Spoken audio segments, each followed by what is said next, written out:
Hi, I'm Graham Cross, Principal of Cornerstone Christian College. Welcome to another journey.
I had the privilege of taking over leadership at Cornerstone in 2003 after spending a number of years working in government schools.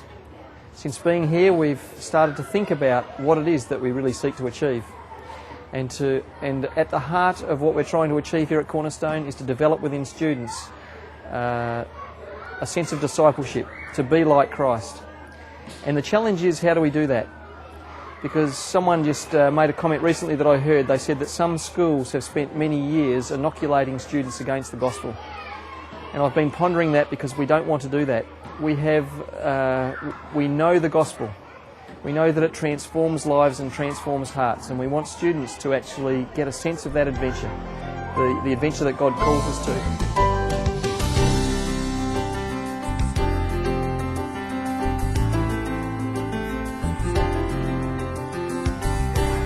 And so last year we had the privilege of hosting Moses Peradieu, a principal from a Ugandan school, and he had the opportunity to speak to our students about his school and the work that he does in his Christian school in Uganda.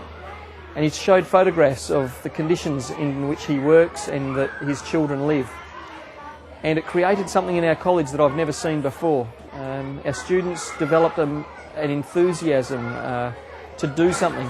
Right there and then they wanted to just go and find soccer balls and give them to them and find clothing, and so that started us on a journey because we wanted to capture what God was doing amongst the students.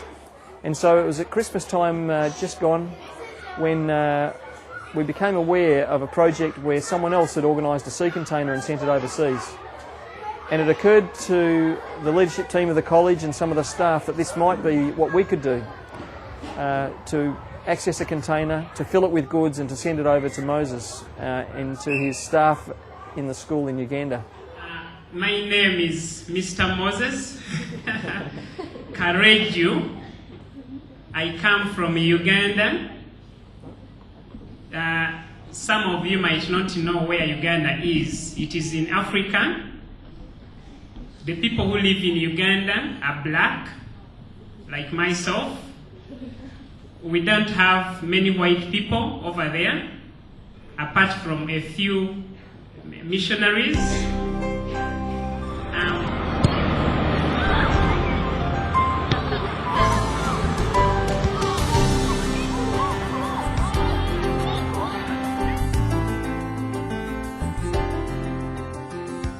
Uganda is one of the poorest countries in the whole world. Many of its people, especially in the rural areas, live below the poverty line. They almost have nothing. AIDS is a big problem over there. The situation is alarming. Day and night, the country is registering AIDS victims, many orphans in our schools due to the AIDS virus. This time alone, in my school, I've lost 2 teachers, one Godfrey and another one David, have all died of AIDS. leaving behind the little kids without anyone to look after. Mr. Paul Svensson, who is the owner of a School Pro company, a software company, came over to Uganda in April last year and saw the horrible conditions in which our schools were operating and asked himself how he can help, because it was a very big work to be done.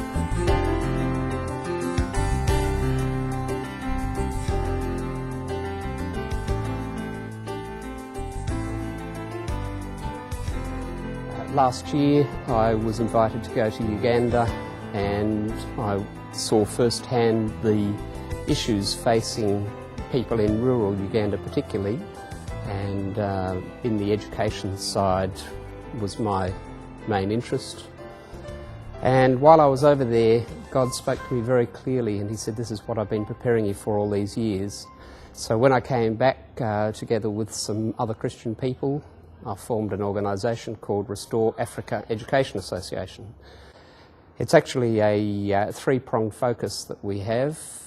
We are basically building infrastructure for Christian schools in the Mubende and Chiboga districts, about 70 kilometres northwest of Kampala.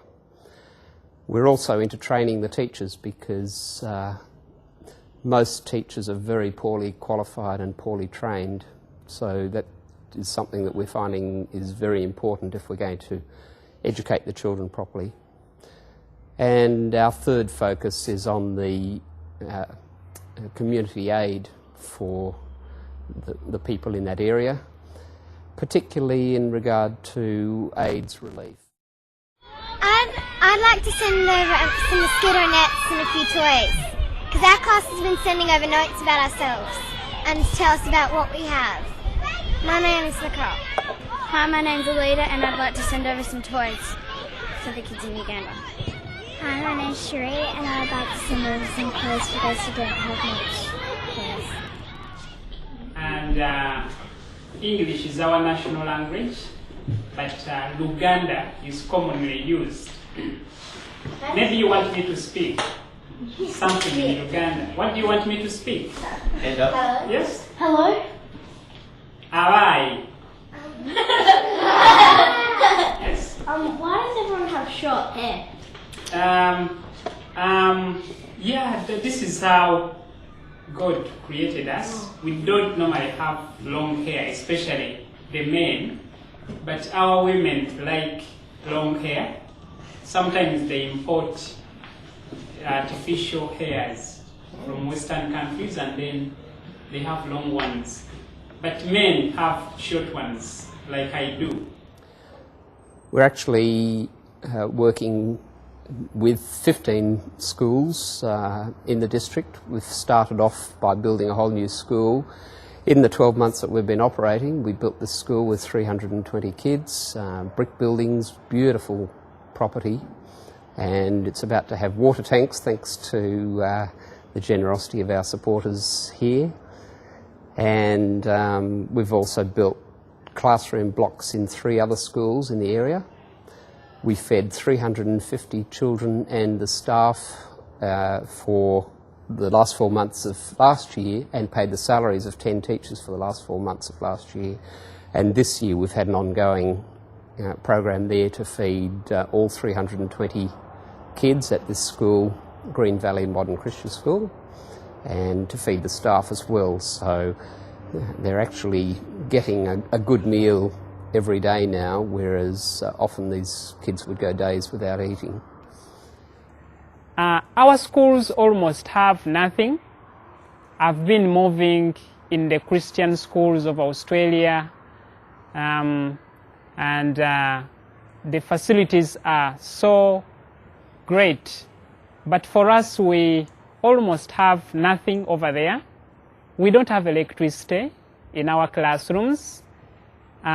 Dirt floor, no windows on the classrooms, and some of the roofs we use grass thatched roofs and papyrus reeds, which is not the case in Australia.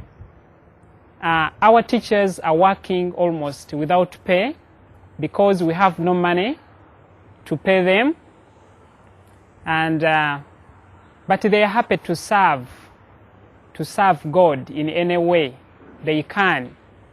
Water is a big problem over there.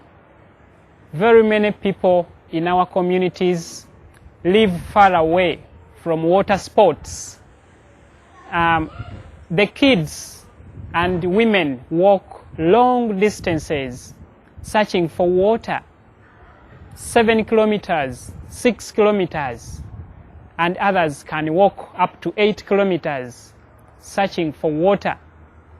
Uganda has suffered so much since, particularly since the 1970s when Idi Amin was in power. He killed off 300,000 people, anyone who was a threat to him in terms of having any intelligence or any financial backing, then he would get rid of them. And that has now shown in the results of the actual infrastructure that Uganda has. Kampala, for instance, the capital, is so poorly built and structured because they just haven't had the expertise there.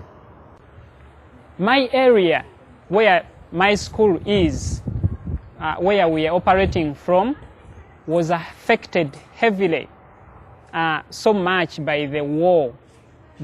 Some of you might have heard about Idi Amin and Milton Obote. They were dictators, very bad presidents, and Idi Amin wanted to turn the whole country into a Muslim country, which was not possible. And Milton Obote came over, overthrew Idi Amin, but still there was no change. He was also a dictator. Fortunately, we now have Yoweri Museveni, who is a good president. We have a democratic type of government, and there is peace at the moment in Uganda, especially in my area. The only problem is in the north, where the rebels are killing people over there. But I hope that in Jesus' name, this problem will also be overcome. What we want to do is help the people by giving them a hand up, not a hand out. And I was talking to a guy at dinner one night in this little village in March, and he said that they in Uganda are in a pit and they need the West to lift them out. And I said, well, that's what we're here to do. We're here to lift you out of the pit, but then you have to stand on your own feet. And that's what we're going to encourage them to do. Particularly education is a great way of doing that, because you're equipping these people then for life. And so it's been a wonderful journey for our college, and one that we look forward to continuing. We hope to have the container over at his school sometime around Christmas and into the new year. And part of our dream too is that maybe we'll be able to send some parents and some children over to actually see the container on the other side of the world, and to celebrate with them and to learn from them as a people. So we look forward to the possibility of that happening in the future as well. So it's just been a wonderful blessing and a privilege to be a part of this project, and we look forward to what God's going to do in the future, and ultimately that His name might be glorified in all things.